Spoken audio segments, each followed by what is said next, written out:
پھر یہ کہ خشوع و خضوع اور عاجزی کے ساتھ دعا کرنی چاہیے، یعنی دل کو حاضر کر کے اللہ سبحانہ تعالیٰ کے سامنے اپنی بندگی کا اظہار کر کے کہ میں کچھ نہیں ہوں، میں بہت کمزور انسان ہوں، میں فقیر ہوں، تو بادشاہ ہے، میرے ہاتھ میں کچھ نہیں، ہر چیز کا مالک تو ہے۔ جب انسان اس طرح اپنی عاجزی کو ظاہر کر کے دعا کرتا ہے تو بھی دعا قبول ہوتی ہے۔ ابو موسیٰ اشعری کہتے ہیں، ہم ایک سفر میں رسول اللہ صلی اللہ علیہ وسلم کے ساتھ تھے، جب ہم کسی وادی میں اترتے تو لا الہ الا اللہ اور اللہ اکبر کہتے اور ہماری آواز بلند ہو جاتی تو نبی صلی اللہ علیہ وسلم نے فرمایا، اے لوگو اپنی جانوں پر رحم کرو، کیونکہ تم کسی بہرے یا غائب کو نہیں پکار رہے، وہ تو تمہارے ساتھ ہی ہے، بے شک وہ سننے والا تم سے بہت قریب ہے، بے شک وہ سننے والا بہت قریب ہے، انہ سمیع قریب تبارک اسمہ وتعالی جدہ، اس کا نام برکتوں والا ہے اور اس کی عظمت بہت ہی بڑی ہے۔ پھر یہ کہ اپنی بے بسی اور اللہ تعالیٰ کی نعمتوں کا اقرار کرتے ہوئے دعا کرنا۔ ہمیں زکریا علیہ السلام کے بارے میں پتہ چلتا ہے قرآن مجید سے کہ انہوں نے کہا، قال ربی انی وہن العظم منی واشتعل الرأس شیبا ولم اکن بدعائک ربی شقیا، اے رب میری ہڈیاں کمزور ہو گئی ہیں، میرا سر بڑھاپے سے بھڑک اٹھا ہے، بال سفید ہو گئے ہیں، اور اے میرے رب میں تجھ سے مانگ کر کبھی نامراد نہیں ہوا، یعنی میرے اینڈ پر کوئی چیز کام نہیں کر رہی لیکن تیرے اینڈ پہ سب کچھ کام کرتا ہے، لہٰذا میں ابھی بھی مایوس نہیں ہوں۔ دعا میں جب کچھ چیزیں جمع ہو جاتی ہیں تو پھر دعا قبولیت کا درجہ پاتی ہے، جس میں اللہ تعالیٰ کی بارگاہ میں اپنی کمزوری، اپنی محتاجگی، اپنی عاجزی کا اظہار کرنا، عاجزی اور انکساری، لاچاری اور بے بسی، پھر ساتھ ساتھ اللہ کی تعریف بھی کرنا، یعنی ایک طرف اپنی کمزوری کا ذکر کرنا، اللہ میں تو گناہ گار ہوں اور تو بخشنے والا ہے، اللہ میں تو اپنی جان پہ ظلم کرنے والا ہوں اور تو ہم پر مہربان ہے، یعنی ایک طرف اپنی کمزوری کا اظہار اور دوسری طرف اللہ کی رحمت اور اللہ تعالیٰ کی بہترین صفات کا اقرار، وہ ساتھ ساتھ چلے۔ پھر اس کی نعمتوں کا اقرار کہ اللہ تو نے مجھے یہ بھی نعمت دی میرے مانگے بغیر، تو نے مجھے یہ بھی عطا کر دیا میرے مانگے بغیر، تو مجھے یہ بھی عطا کر دے، یعنی پھر اپنی حاجت رکھے، یعنی اس سے دعا کے اندر ایک خوبصورتی پیدا ہو جاتی ہے، یعنی مانگنے والے کا جو انداز ہوتا ہے اس پر بھی بہت ڈیپینڈ کرتا ہے۔ آپ دیکھیں ایک شخص آپ کے پاس آتا ہے اور روڈلی بات کرتا ہے اور اپنی کوئی ضرورت بتاتا ہے، آپ کیا کریں گے؟ ٹھہر جاؤ، کرتے ہیں تو ہماری خبر لیتے ہیں، آپ شاید کر بھی لیں کچھ اس کے لیے لیکن اس محبت سے نہیں۔ ایک شخص آتا ہے، وہ بڑی محبت سے آپ سے بات کرتا ہے، آپ کے احسانات کا ذکر کرتا ہے، آپ کی کوئی تعریف کر دیتا ہے اور اس کے بعد اپنی کوئی ضرورت رکھتا ہے تو آپ اپنے وسعت سے بڑھ کے بھی شاید اس کی مدد کرتے۔ تو جب بندے اور بندے کے بیچ میں یہ معاملہ ہے تو جو اصل بادشاہ ہے اس کا کتنا حق بنتا ہے کہ ہم اس کی نعمتوں کا اقرار کریں، اس کی تعریف کریں اور سچے دل سے اس کی حمد و ثنا بیان کریں۔ اور پھر خاص طور پر یہ کہ انسان اپنے گناہوں کا اعتراف کرے کہ یا اللہ میں گناہگار ہوں۔ ایک تو ہوتا نا جو اوپر اوپر سے ہم کہتے رہتے ہیں ہم تو بڑے گناہگار ہیں، وہ والا گناہگار نہیں، جو اصلی والا اپنے کسی گناہ کو یاد کر لیں، یا اللہ مجھ سے یہ بھی زیادتی ہوئی ہے، میرے منہ سے یہ لفظ نکل گئے تھے، فلاں شخص کو میں نے ہرٹ کر دیا تھا، یا اللہ میری نماز لیٹ ہو گئی تھی، مجھے قرآن بھی صحیح نہیں پڑھنا آتا، میں نے پتہ نہیں اور کون سی غلطیاں کی ہیں جو مجھ سے زیادہ تو جانتا ہے، میں تو کر کے بھی بھول چکی ہوں، لیکن تو معاف کرنے والا ہے۔ حضرت سلیمان علیہ السلام نے کیا کیا تھا؟ رب اغفر لی وہب لی ملکا لا ينبغی لأحد من بعدی، اے میرے رب مجھے بخش دے۔ پہلے اپنی بخشش مانگی، گناہوں کا اعتراف کیا اور پھر اس کے بعد مجھے ایسی بادشاہت عطا کر جو میرے بعد کسی اور کے لیے نہ ہو۔ تو یہ اقرار بڑا ضروری ہے۔ فاعترفت بذنبی، اللہ میں اپنے گناہوں کا اعتراف کرتا ہوں۔ اور پھر آپ دیکھیے گڑ گڑا کے دعا مانگنی چاہیے، تضرعا وخفیہ۔ سورۃ الاعراف میں آتا ہے ادعوا ربکم تضرعا وخفیہ انہ لا يحب المعتدین، اپنے رب کو گڑ گڑا کے اور خفیہ خفیہ چپ کے پکارو، بے شک وہ حد سے بڑھنے والوں سے محبت نہیں کرتا۔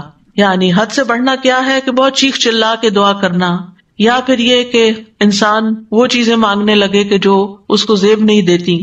تضرع جو ہوتا ہے اس میں رونا بھی شامل ہوتا ہے، اپنی عاجزی اور انکساری کا اظہار بھی ہوتا ہے اور اصرار بھی ہوتا ہے۔ تضرع گڑ گڑانے کے معنوں میں یہ ساری چیزیں شامل ہیں، یعنی انسان اس طرح اپنے آپ کو اپنے رب کے سامنے بے بس پیش کرے اور اس کے الفاظ ایسے ہوں کہ اس کے اندر سے دل کی ساری خرابیاں نکل جائیں، یعنی آئی ایم نتھنگ، اے اللہ میں کچھ نہیں ہوں، اینڈ یو مین اٹ، کہ واقعی انسان سمجھے کہ میں بہت کمزور ہوں، غلطیوں کا پتلا ہوں، لیکن پھر بھی میں تیرے در پہ آیا ہوں، تو بادشاہ ہے، تو مجھے خالی ہاتھ نہیں لوٹائے گا، میری تجھ سے ہی امیدیں ہیں ساری۔ آپ دیکھیے نبی صلی اللہ علیہ وسلم سے بڑھ کر کون عبادت گزار تھا؟ سب سے زیادہ عبادت تو نبی صلی اللہ علیہ وسلم نے کی، لیکن بدر کے دن ان کا اللہ تعالیٰ کے آگے رونا اور گڑ گڑانا اور پھر اپنے ہاتھوں کو اٹھا اٹھا کے دعا کرنا وہ ہم سب جانتے ہیں۔ صحیح مسلم میں آتا ہے غزوہ بدر کے موقع پر اللہ کے نبی صلی اللہ علیہ وسلم قبلہ رخ ہوئے، پھر دعا کے لیے اپنے ہاتھوں کو اٹھایا اور اپنے رب سے گڑ گڑا کے دعا مانگنا شروع کی۔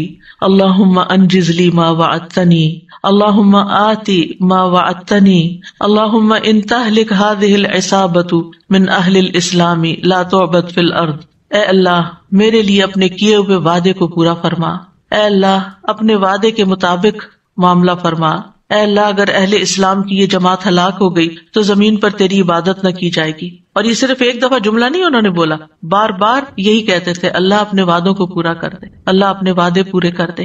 آپ صلی اللہ علیہ وسلم برابر اپنے رب سے اپنے ہاتھ دراز کیے ہوئے، ہاتھ اٹھا کے قبلے کی طرف منہ کر کے دعا مانگتے رہے، یہاں تک کہ آپ کی چادر آپ کے شانے سے گر پڑی، یعنی کندھے پہ جو چادر اڑی تھی وہ نیچے گر گئی، یعنی اتنا ہاتھ اٹھایا کہ وہ چادر بھی گر گئی۔ بس ابو بکر رضی اللہ عنہ آپ کی طرف آئے، آپ کی چادر کو اٹھایا، اسے آپ کے کندھے پہ ڈالا، پھر آپ کے پیچھے سے آپ کو لپٹ گئے اور عرض کیا اللہ کے نبی آپ کی اپنے رب سے دعا کافی ہو چکی، ان قریب وہ آپ سے کیے ہوئے اپنے وعدے کو پورا فرمائے گا۔ اگر ہم سے کسی نے وعدہ کیا ہو کہ میں تمہارا یہ کام کر دوں گا، اگر ہم سے اللہ نے وعدہ کیا ہو کوئی کہ یہ ہو جائے گا، تو پھر اس کے بعد ہماری دعائیں کتنی ہوگی؟ ہم تو دعا ہی نہیں کریں گے، ہم کہیں گے وہ تو آلریڈی کانٹریکٹ ہو چکا ہے، وعدہ ہو چکا ہے، اب تو ہو ہی جائے گا نا، بس ہو ہی جائے گا، اب کیا فکر، اب ٹکٹ لے لی ہے، ویزا لگ گیا ہے، اب تو عمرے پہ جانا پکا ہو گیا، ہو ہی جائے گا۔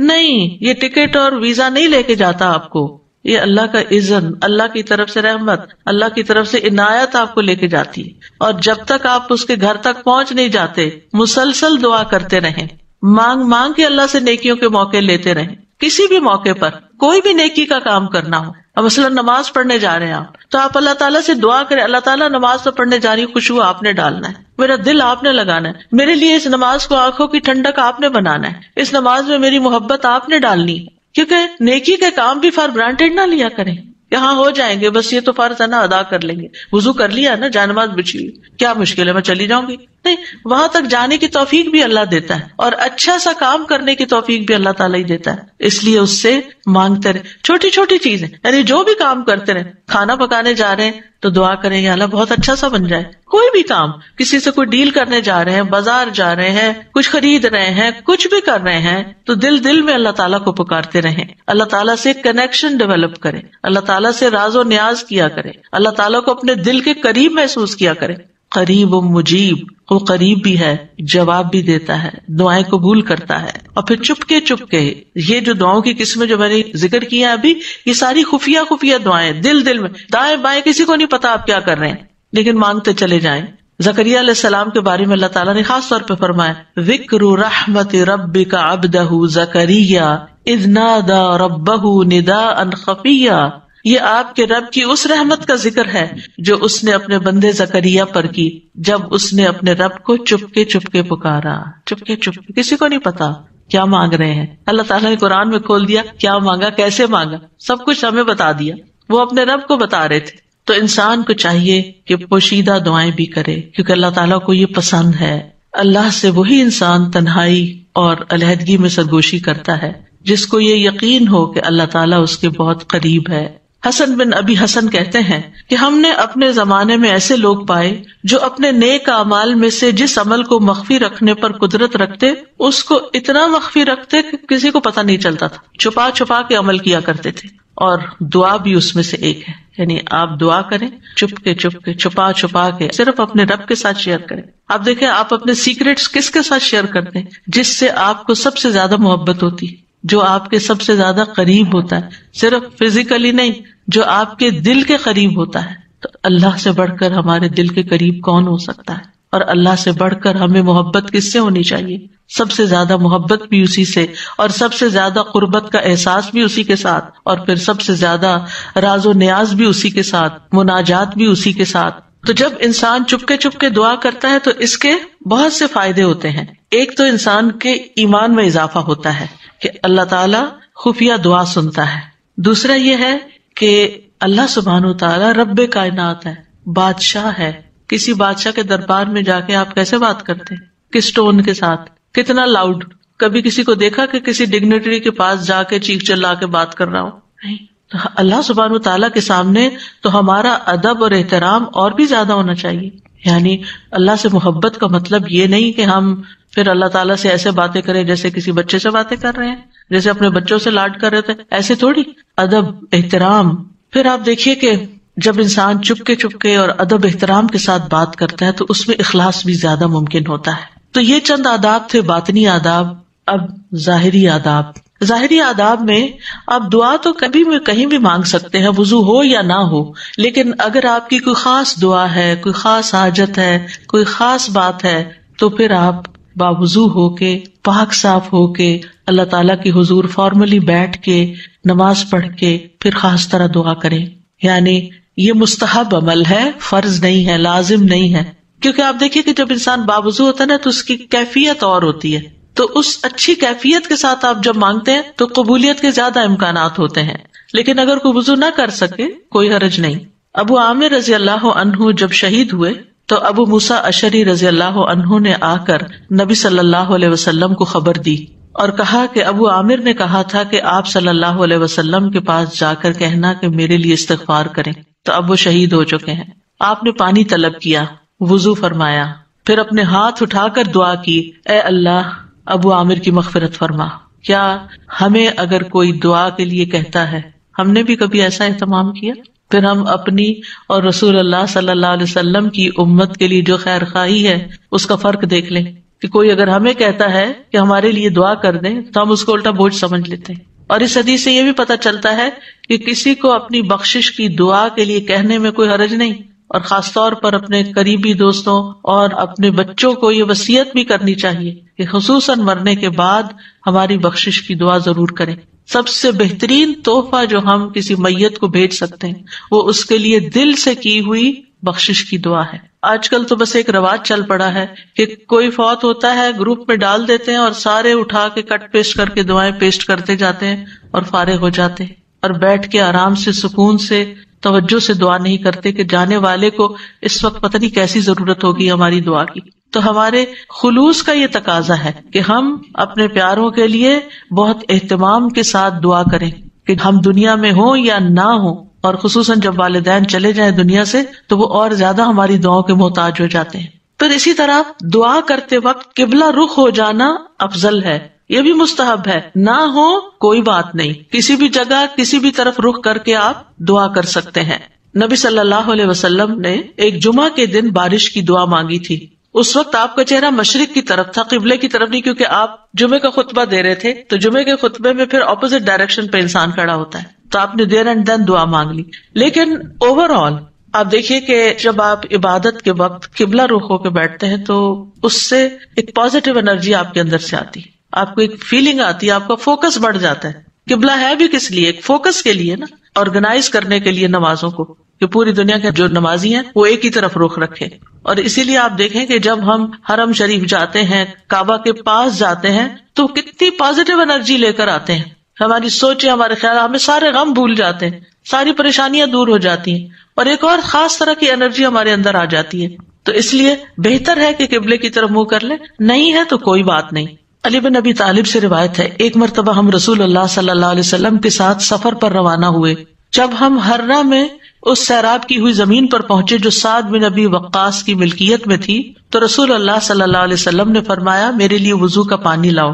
جب نبی صلی اللہ علیہ وسلم وضو کر چکے تو قبلہ رخ ہو کر کھڑے ہو گئے، اللہ اکبر کہہ کے فرمایا، اے اللہ، ابراہیم جو تیرے بندے اور تیرے خلیل تھے انہوں نے اہل مکہ کے لیے برکت کی دعا کی تھی، اور میں محمد تیرا بندہ اور تیرا رسول ہوں صلی اللہ علیہ وسلم. میں تجھ سے اہل مدینہ کے حق میں دعا مانگتا ہوں کہ اہل مدینہ کے مد اور سا میں اہل مکہ کی نسبت دگنی برکت عطا فرما دے. مد اور سا پیمانے ہیں جن سے ناپ کے تول کی چیزیں دی جاتی تھی، اسکیلز ہیں.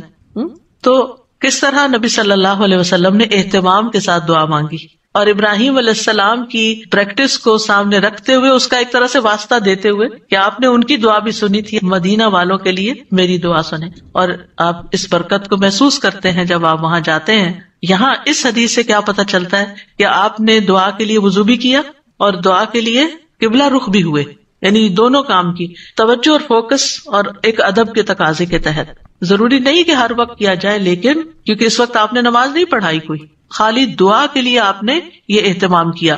پھر اسی طرح یہ کہ ہاتھ پھیلا کے ہاتھ اٹھا کے دعا کرنی چاہیے. رسول اللہ صلی اللہ علیہ وسلم نے فرمایا، بے شک تمہارا رب تبارک و تعالی بڑی شرم والا اور بڑے کرم والا ہے. اس کو اس بات سے شرم آتی ہے کہ اس کا کوئی بندہ اس کے آگے ہاتھ پھیلائے اور وہ ان کو خالی لوٹا دے.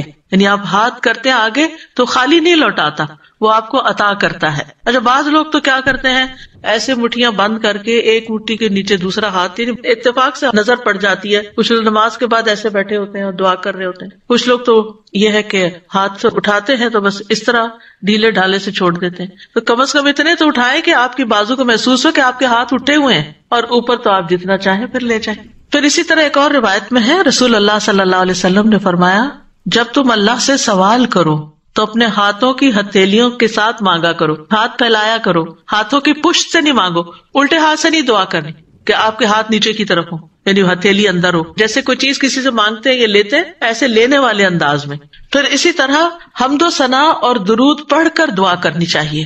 دعا مانگنے سے پہلے اللہ تعالیٰ کی خوب حمد و ثنا، تعریف اور اللہ تعالیٰ کی تسبیح اور اللہ تعالیٰ کی بڑائی بیان کرنی چاہیے، اور اللہ تعالیٰ کے اچھے اچھے ناموں کا واسطہ دے کر اللہ سے دعا کرنی چاہیے. پھر نبی صلی اللہ علیہ وسلم پر درود بھیج کر اللہ تعالیٰ سے سوال کرنا چاہیے. ابن مسعود کہتے ہیں، جب کوئی آدمی اللہ سے سوال کرنے کا ارادہ کرے تو پہلے وہ اللہ کی ایسی حمد و ثنا بیان کرے جو اس کے لائق ہے، پھر نبی صلی اللہ علیہ وسلم پر درود بھیجے، اس کے بعد دعا کرے. اس طرح ممکن ہے کہ وہ کامیاب ہو جائے، یعنی اپنی مطلوبہ چیز پا لے.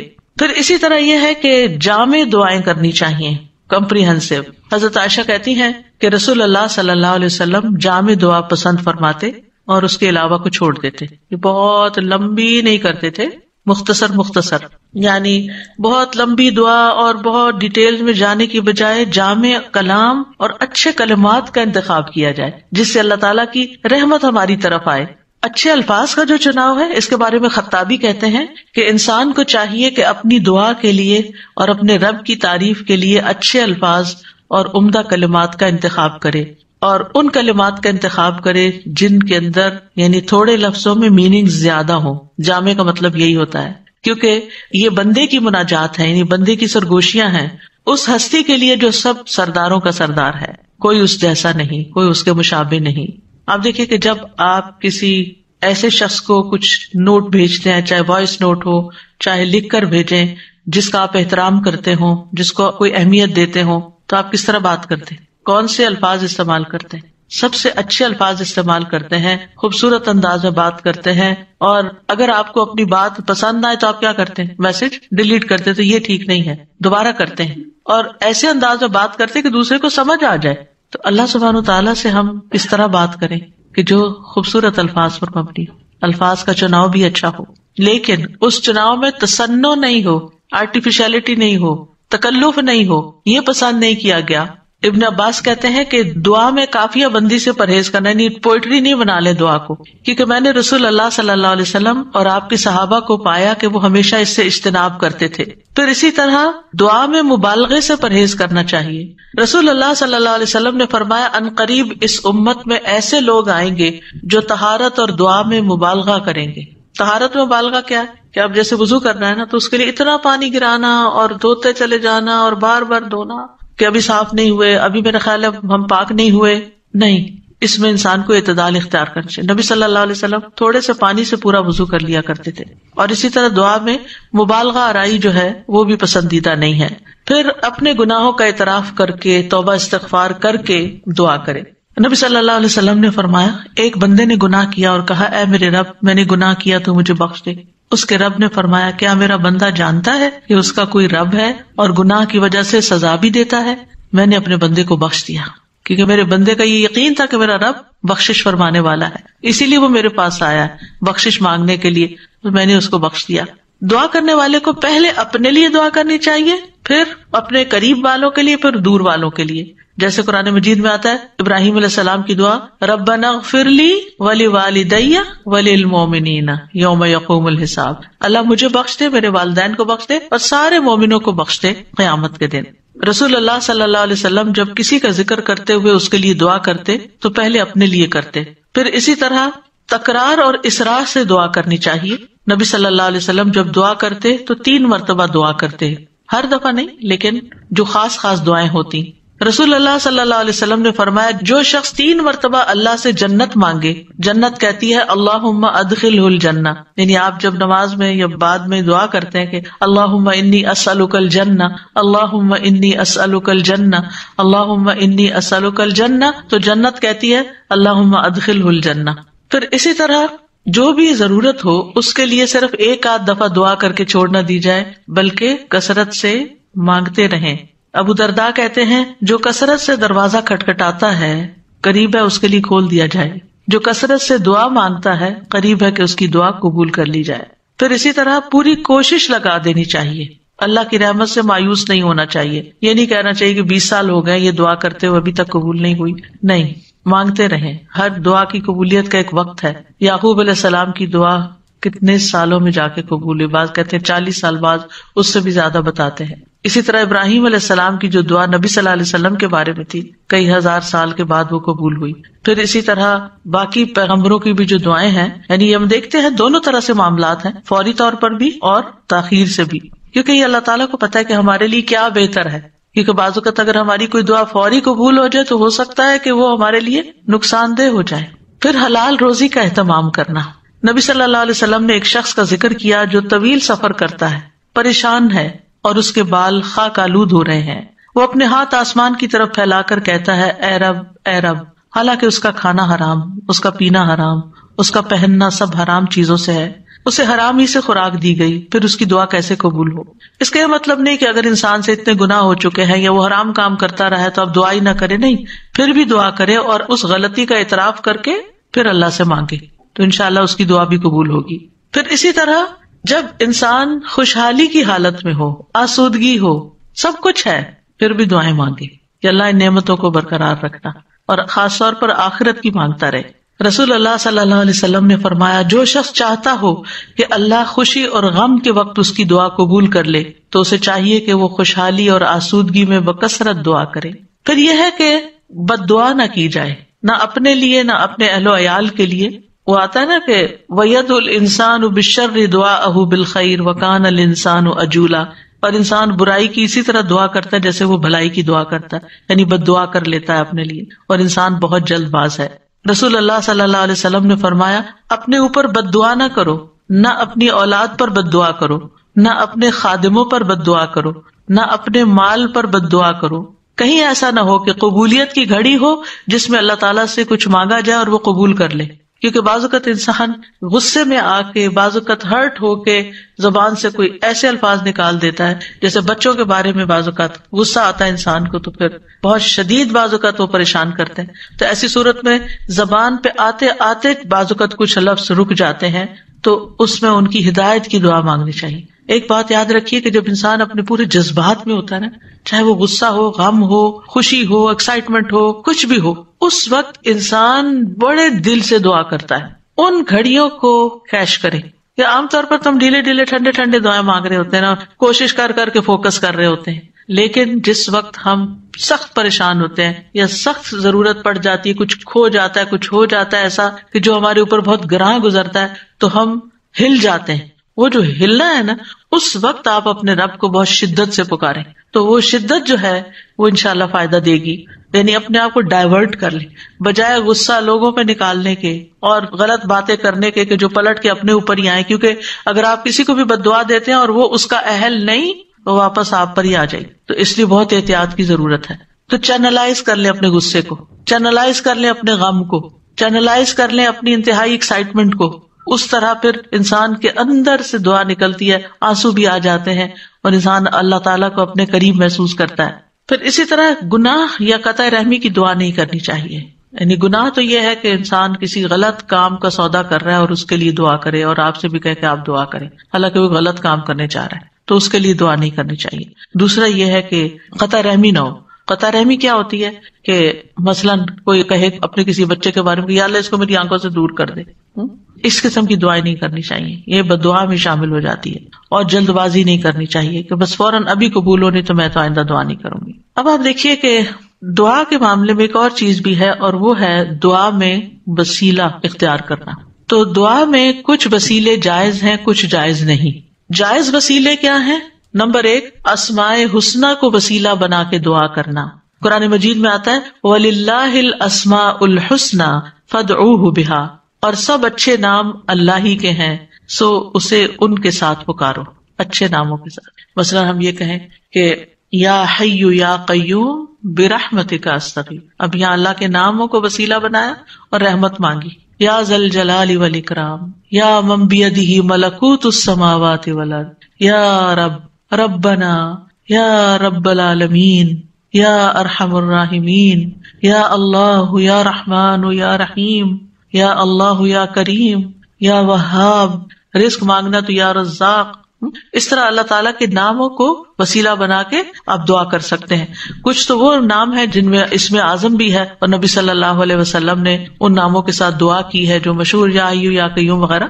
لیکن یہ ہے کہ چونکہ ایک عمومی ہدایت ہے کہ اللہ کے ناموں کے ساتھ دعا کی جائے، تو کسی بھی نام کو جو آپ کو بہت اچھا لگتا ہے، اللہ تعالیٰ کی کوئی بھی پیاری صفت، اس کے ساتھ اللہ کو پکار کے آپ اللہ تعالیٰ سے دعا کریں، کیونکہ یہ بھی ایک محبت کا اظہار ہوتا ہے نا، جس سے آپ محبت کرتے ہیں اس کے آپ ہر نام سے ہی پیار کرتے ہیں، بلکہ نئے نئے نام رکھتے رہتے ہیں۔ یا قریب یا مجیب بھی کہہ سکتے ہیں۔ پھر فرشتے بھی آپ دیکھیں کہ اللہ کے ناموں کو وسیلہ بنا کر دعا کرتے ہیں۔ الذین یحملون العرش ومن حولہ یسبحون بحمد ربہم ویؤمنون بہ ویستغفرون للذین آمنوا، کیا کہتے ہیں؟ ربنا وسعت کل شیء رحمتا وعلما، اے ہمارے رب تو نے ہر چیز کو اپنی رحمت اور علم سے گھیر رکھا ہے۔ تو یہ اللہ کے ناموں کو وسیلہ بنا رہے ہیں ایک طرح سے۔ اس کے بعد کہتے ہیں فاغفر للذین تابوا، اللہ جو توبہ کرتے ہیں، واتبعوا سبیلک، تیرے رستے پہ چلتے ہیں، ان کو بخش دے، وقہم عذاب الجحیم، اور انہیں جہنم کے عذاب سے بچا لے۔ انبیاء علیہ السلام بھی اللہ کے ناموں کا وسیلہ اختیار کرتے ہیں۔ حضرت سلیمان نے عرض کیا تھا قال رب اغفر لی وہب لی ملکا لا ينبغی لأحد من بعدی انک انت الوہاب، تو بہت عطا کرنے والا ہے، تو مجھے بھی عطا کر۔ پھر اسی طرح یوسف علیہ السلام نے دعا کی تھی رب قد آتیتنی من الملک وعلمتنی من تأویل الاحادیث فاطر السماوات والارض انت ولی فی الدنیا والآخرہ توفنی مسلما والحقنی بالصالحین۔ تو یہاں پر فاطر السماوات والارض یہ اللہ تعالیٰ کے نام لیا گیا ہے۔ نبی صلی اللہ علیہ وسلم کو بھی جب کوئی مشکل پیش آتی تو آپ فرماتے یا حی یا قیوم برحمتک استغیث۔ اور یہ قبولیت کے اسباب میں سے ہے اللہ کے ناموں کے ساتھ دعا کرنا جو ہے۔ رسول اللہ صلی اللہ علیہ وسلم مسجد میں داخل ہوئے تو دیکھا گیا کہ ایک شخص نے اپنی نماز پوری کر لی اور تشہد میں بیٹھا ہے اور کہہ رہا ہے اللہم انی اسألک یا اللہ الاحد الصمد الذی لم یلد ولم یولد ولم یکن لہ کفوا احد ان تغفر لی ذنوبی انک انت الغفور الرحیم۔ آپ صلی اللہ علیہ وسلم نے 3 بار فرمایا اس کو بخش دیا گیا ہے۔ یعنی اس دعا کے ساتھ آپ دیکھیں کہ اس میں اخلاص بھی ہے نا، یا اللہ الاحد الصمد الذی لم یلد ولم یولد ولم یکن لہ کفوا احد، یہ سورۃ اخلاص کا حصہ ہے۔ ان تغفر لی ذنوبی، میں توحید خالص کا اقرار کر کے اپنے گناہوں کی معافی مانگتا ہوں۔ پھر یا ذی الجلال والاکرام کو لازم پکڑ لینا چاہیے۔ نبی صلی اللہ علیہ وسلم نے فرمایا ان ناموں کے ساتھ چمٹے رہو، یعنی روزانہ ان ناموں کے ساتھ اللہ تعالیٰ سے دعا کرنی چاہیے۔ پھر یہ کہ ادب کے ساتھ اس کی صفت بیان کرتے ہوئے دعا کرنی چاہیے۔ پھر رب کے وسیلے سے دعا کرنی چاہیے، یعنی ابو درداء کہتے ہیں اللہ تعالیٰ مومنوں پر رحم فرمائے، وہ مسلسل یہی کہتے رہے ربنا ربنا ربنا ربنا، یہاں تک کہ ان کی دعا قبول کر لی گئی۔ اپنے نیک اعمال کو وسیلہ بنا کے دعا کرنا، یعنی یہ وسیلہ دے سکتے ہیں ہم۔ اور اس کی دلیل وہ غار والے ہیں جو غار میں پھنس گئے تھے 3 لوگ، انہوں نے اپنے اپنے نیک عمل کو وسیلہ بنا کر دعا کی تو غار کے دروازے یا دھانے سے بھاری پتھر ہٹ گیا جو 3 لوگ مل کے بھی ہٹا نہیں پا رہے تھے۔ پھر اپنے ایمان لانے کو وسیلہ بنا سکتے ہیں، الذین یقولون ربنا اننا آمنا فاغفر لنا ذنوبنا وقنا عذاب النار، جو لوگ کہتے ہیں اے ہمارے رب، بے شک ہم ایمان لے آئے تو ہمارے لیے ہمارے گناہوں کو بخش دے، یعنی ہمارے ایمان کی وجہ سے ہمارے گناہوں کو بخش دے اور ہمیں آگ کے عذاب سے بچا لے۔ پھر زندہ نیک لوگوں کی دعا کے ساتھ وسیلہ پکڑنا، یعنی ان سے دعا کروانا۔ نیک لوگوں میں سے اگر کوئی آدمی زندہ ہے، آپ کے والدین ہیں، سارا وقت عبادت میں لگے رہتے ہیں، کوئی غیبت چگلی نہیں کرتے ادھر ادھر، نانا نانی دادا دادی بزرگ ہو جاتے ہیں نا، یا والدین بھی بزرگ آپ کے پاس ہیں، اور آپ دیکھتے کہ سارا دن یا وہ تسبیح کر رہے ہیں، یا وہ قرآن پڑھ رہے ہیں، یا وہ نمازیں پڑھ رہے ہیں، اور عمر کے اس حصے میں پہنچ گئے ہیں کہ اب وہ کوئی برا کام نہیں کرتے، تو ان سے بھی خاص دعا کروانی چاہیے۔ یعنی ان کے پاس جا کر کہنا آپ ہمارے لیے دعا کریں یا ان سے دعا کروائیں، تو یہ دراصل آپ ان کا وسیلہ پکڑ رہے ہیں، ایک طرح سے یہ بھی وسیلہ ہے۔ مثلاً آپ کہہ سکتے ہیں کہ آپ میرے لیے دعا کریں، اللہ تعالیٰ مجھے بخش دے، یا اگر رزق کا معاملہ ہے تو رزق، یا شفا چاہیے تو اللہ تعالیٰ سے دعا کریں اللہ تعالیٰ میری بیماری دور کر دے، یا جو بھی کوئی مسئلہ ہو۔ یا اسی طرح یہ کہ اگر بارش نہیں برس رہی ہے اور کوئی لوگوں کے لیے پرابلم ہو رہی ہے تو ان سے کہہ سکتے ہیں کہ وہ بھی خاص دعا کریں۔ حضرت عمر رضی اللہ عنہ جو تھے، رسول اللہ صلی اللہ علیہ وسلم کے چچا عباس کی دعا کو انہوں نے وسیلہ بنایا تھا۔ انس بن مالک کہتے ہیں جب کبھی عمر رضی اللہ عنہ کے زمانے میں قحط پڑتا تو عمر رضی اللہ عنہ عباس بن عبد المطلب کے وسیلے سے دعا کرتے تھے اور فرماتے اے اللہ، پہلے ہم تیرے پاس اپنے نبی کا وسیلہ لایا کرتے تھے تو تو پانی برساتا تھا، اب ہم اپنے نبی کے چچا کو وسیلہ بناتے ہیں تو تو ہم پر پانی برسا، یعنی ان سے بھی دعا کرواتے۔ تو انس رضی اللہ عنہ کہتے ہیں چنانچہ انہوں نے ایک دفعہ ایسے کیا تو خوب بارش برس پڑی۔ تو یہ جو کسی سے جا کے کہنا کہ آپ دعا کریں، اس میں کوئی حرج نہیں، لیکن صرف ایک رسم بنا لینا، ہر وقت دعا کے لیے کہتے رہنا، آپ دوسرے کے لیے دعا شروع کر دیں، فرشتہ آمین کہے گا وہ آپ کو وہی لگ جائے گی، یعنی اس کو ایک رسم نہ بنائیں۔ یعنی لوگوں نے نا شدت اختیار کر لی ہے، یعنی ایکسٹریم پہ چلے گئے، یا ہر وقت یہی کہتے رہتے ہیں بس دعا کریں دعا کریں دعا کریں، یا پھر دوسری طرف کہتے کسی کو بھی نہ کہیں دعا کریں۔ تو یہ دونوں چیزیں ٹھیک نہیں، اعتدال میں رہیں۔ ایک عورت اپنے بچے کو لے کر نبی صلی اللہ علیہ وسلم کی خدمت میں حاضر ہوئی اور عرض کیا اے اللہ کے نبی، اس کے حق میں اللہ سے دعا کیجیے، اور میں 3 بچوں کو دفن کر چکی ہوں، یعنی اس سے پہلے میرے 3 بچے فوت ہو چکے ہیں، آپ اس کے لیے دعا کیجیے۔ آپ نے پوچھا تم نے 3 بچوں کو دفن کیا ہے؟ اس نے کہا ہاں۔ آپ نے فرمایا تم نے پھر جہنم سے ایک مضبوط بندش باندھ لی ہے، یعنی اللہ تعالیٰ تمہارے لیے ان بچوں کی وجہ سے آگ سے تمہیں بچا لے گا۔ تو یہ دعا کا ایک طرح سے وسیلہ بن گیا۔ اب کچھ وسیلے ناجائز بھی ہیں تو ان کا بھی پتہ ہونا چاہیے۔ ان میں سے فوت شدہ نیک آدمی کو وسیلہ بنانا، اس کی ممانعت ہے۔ کیوں؟ اس لیے کہ وہ نہیں ہماری باتیں سنتے، وہ ہمارا حال نہیں جانتے۔ قرآن مجید میں سورۃ فاطر میں آتا ہے والذین تدعون من دونہ ما یملکون من قطمیر ان تدعوہم لا یسمعوا دعاءکم ولو سمعوا ما استجابوا لکم وَيَوْمَ الْقِيَامَةِ يَكْفُرُونَ بِشِرْكِكُمْ وَلَا يُنَبِّئُكَ مِثْلُ خَبِيرٍ۔ اور وہ جنہیں تم اس کے سوا پکارتے ہو وہ کھجور کی گٹلی کے چھلکے کے مالک بھی نہیں ہے۔ کتنی باریک سی، آپ رمضان آ رہا ہے نا تو کھجوریں کھائیں گے تو وہ چھلکا ضرور اتار کے دیکھیں کہ کیا چیز ہو، ہاتھ سے مسل دے تو نظر بھی نہیں آتا۔ یعنی اللہ کے سوا کوئی اتنی چیز کا بھی اصل مالک نہیں ہے۔ یہ مانتے ہیں ہمارے پاس جو کچھ اللہ نے ہمیں دے رکھا ہے۔ فرمایا اگر تم انہیں پکارو تو وہ تمہاری پکار سنتے ہی نہیں۔ یہ جو لوگوں نے ایک ڈھنگ بنا رکھا ہے نا، بزرگوں کی قبروں پہ جا کر ان سے کہتے ہیں آپ ہمارے لیے دعا کریں، بھی وہ فوت ہو چکے ہیں، وہ کیسے سن سکتے ہیں؟ آپ کو اگر کوئی بے ہوش کر دے تو آپ کو کوئی بات نہیں سنائی دیتی، آپ سوئے پڑے ہو تو آپ کو سنائی نہیں دیتی، تو آپ فوت ہو کے کیسے کسی کی باتیں سننا شروع ہو گئے؟ اور اگر وہ سن بھی لیں تو تمہیں جواب نہیں دے سکتے۔ اگر وہ سن لیں، اللہ چاہے تو کسی کو بھی سنوا سکتا ہے۔ اور خاص طور پر جب میت کا حساب کتاب ہو رہا ہوتا ہے شروع میں، تو اس وقت وہ جوتوں کی چاپ وغیرہ سنتا ہے۔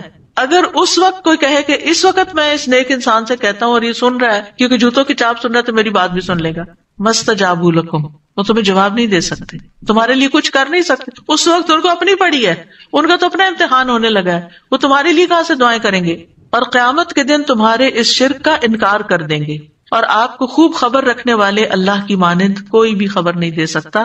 یہ اللہ تعالیٰ نے آپ کو بتایا ہے کہ یہ ممکن نہیں کہ مردے سے آپ جا کے کہو کہ آپ ہمارے لیے دعا کریں۔ اچھا، بعض لوگ کہتے ہیں وہ شہید ہوتے ہیں، تو شہید وہ ہوتے ہیں اور مردہ نہیں کہتے اس کو، لیکن ان کا بھی تعلق ہماری دنیا سے نہیں ہے، وہ اپنی جنتوں میں ہے۔ قرآن مجید میں ایسے لوگوں کی مذمت کی گئی ہے جو اپنے اور رب کے بیچ میں غیر اللہ کو وسیلہ بناتے ہیں۔ سورۃ الزمر میں آتا ہے الا للہ الدین الخالص والذین اتخذوا من دونہ اولیاء ما نعبدهم الا لیقربونا الی اللہ زلفی ان اللہ یحکم بینہم فیما ہم فیہ یختلفون ان اللہ لا یہدی من ہوا کاذب کفار. خبردار، خالص دین صرف اللہ ہی کا حق ہے، اور وہ لوگ جنہوں نے اس کے سوا اور حمایتی بنا رکھے، اللہ کو چھوڑ کے اوروں کو اپنا مددگار سمجھ رکھا ہے، وہ کہتے ہیں ہم ان کی عبادت نہیں کرتے مگر اس لیے کہ یہ ہمیں اللہ سے قریب کر دیں. ہم بزرگوں کی قبر پہ اس لیے جاتے ہیں کہ وہاں زیادہ دعا قبول ہوتی. یہ کہاں سے پتا چلا آپ کو؟ الا لیقربونا الی اللہ زلفی، اچھی طرح قریب کر دیں. یقیناً اللہ ان کے درمیان اس کے بارے میں فیصلہ کرے گا جس میں وہ اختلاف کر رہے ہیں. بے شک اللہ اس شخص کو ہدایت نہیں دیتا جو جھوٹا اور بہت ناشکرا ہو. ایسے لوگ پھر کسی کی سنتے بھی نہیں. آپ کو معلوم ہے دور جاہلیت میں لوگ بتوں کی پوجا کرتے تھے، وہ ان کو خدا نہیں سمجھتے تھے. وہ کہتے تھے یہ خدا کے اوتار ہیں اور ہم یہ سمجھتے ہیں کہ ان کی سفارش سنی جاتی. اور وہ بت کن کے ہوتے تھے؟ پاسٹ کے نیک لوگوں کے، جیسے قوم نوح نے بت بنا لیے تھے. لیکن یاد رکھیے جو آیت ہم ریپیٹڈلی ہر روز سنتے ہیں اور ہر روز اس کا معنی جانتے ہیں، اس میں وَإِذَا سَأَلَكَ عِبَادِي عَنِّي وَإِنِّي قَرِيبٌ، کوئی واسطہ وسیلہ بیچ میں نہیں. میں خود اپنے بندے کے قریب ہوں، کسی اور کو بیچ میں لانے کی کیا ضرورت ہے؟ ڈائریکٹ اس کو پکارے. جیسے آپ اپنا کیس خود پیش کر سکتے ہیں، کوئی اور نہیں آپ کے لیے کر سکتا. جو چوٹ آپ کو لگی ہوئی ہے، جو غم آپ کے دل میں ہے، وہ کسی اور نے نہیں ایکسپیرینس کیا. لہٰذا اس دکھی ٹوٹے دل کے ساتھ جب اللہ سے مانگیں گے تو کیوں نہیں سنے گا؟ ضرور سنے گا. اب دعا کی قبولیت کے کچھ اوقات. اگرچہ انسان ہر وقت دعا کر سکتا ہے، لیکن کچھ ٹائم دوسرے ٹائمز کی نسبت زیادہ قبولیت والے ہوتے ہیں، جن میں سب سے پہلے آذان. حدیث میں آتا ہے آذان اور اقامت کے درمیان دعا رد نہیں کی جاتی، لیکن پہلے آپ اذان کا جواب دیں، اذان کے بعد والی دعا پڑھیں، درود پڑھیں اور پھر مانگیں، قبول ہو جائے گی. پھر فرض نمازوں کے بعد، سبحان اللہ، ہر روز 5 دفعہ فرض نماز ادا کرتے ہیں، اس کے فوراً بعد دعا قبول ہوتی ہے. ابو امامہ کہتے ہیں رسول اللہ صلی اللہ علیہ وسلم سے پوچھا گیا کون سی دعا زیادہ قبول ہوتی ہے؟ آپ نے فرمایا رات کے آخری حصے میں اور فرض نمازوں کے بعد مانگی جانے والی دعا. اس میں دونوں طریقے سے آپ مانگ سکتے ہیں. ایک سلام پھیرنے سے پہلے جہاں رب جعلنی پڑھتے ہیں وہاں بھی اپنی دعائیں مانگ سکتے ہیں، اور دوسرے سلام کے بعد بھی یاد آئے تو اس وقت بھی مانگ سکتے ہیں. پھر دوران سجدہ رسول اللہ صلی اللہ علیہ وسلم نے فرمایا جہاں تک سجدے کا تعلق ہے تو اس میں خوب دعا کرو، یہ دعا اس لائق ہے کہ تمہارے حق میں قبول کی جائے. اور سجدے کی حالت میں انسان اللہ کے بہت قریب ہوتا ہے تو اس وقت خوب دعا کرنی چاہیے. کئی لوگوں کا سوال ہوتا ہے کہ کیا اس میں قرآنی دعا کر سکتے ہیں؟ جی، ایز اے دعا آپ کر رہے ہیں تو قرآن کے الفاظ بھی ہو تو پڑھ سکتے ہیں. ہاں، تلاوت نہیں کر سکتے لیکن دعا کر سکتے ہیں، مسنون دعائیں بھی کر سکتے ہیں. اپنی زبان میں نہیں باتیں کر سکتے وہاں، اللہ یہ کہ آپ نماز کے بعد کسی وقت دل چاہے اور آپ سجدے میں پڑھ کے اپنے دل کی باتیں کریں. پھر رات کا آخری حصہ، فجر کی اذان سے پہلے کا وقت، نبی صلی اللہ علیہ وسلم نے فرمایا تمام اوقات سے زیادہ بندہ پچھلی رات میں رب کے سب سے زیادہ قریب ہوتا ہے. بس اگر تم سے ہو سکے تو تم اس گھڑی کو یاد کرنے والوں میں سے بن جاؤ تو ضرور بن جاؤ، یعنی اس وقت تم ضرور اللہ کو یاد کرو، اس وقت دعائیں کرو. پھر جمعہ کے دن ایک خاص گھڑی. ابو ہریرہ روایت کرتے ہیں رضی اللہ عنہ کہ رسول اللہ صلی اللہ علیہ وسلم نے جمعہ کے دن کا تذکرہ کیا. آپ نے فرمایا اس میں ایک گھڑی ایسی ہے کہ کوئی مسلمان بندہ نماز پڑھتے ہوئے اللہ سے جو بھی مانگتا ہے اسے ضرور عطا کر دیا جاتا ہے.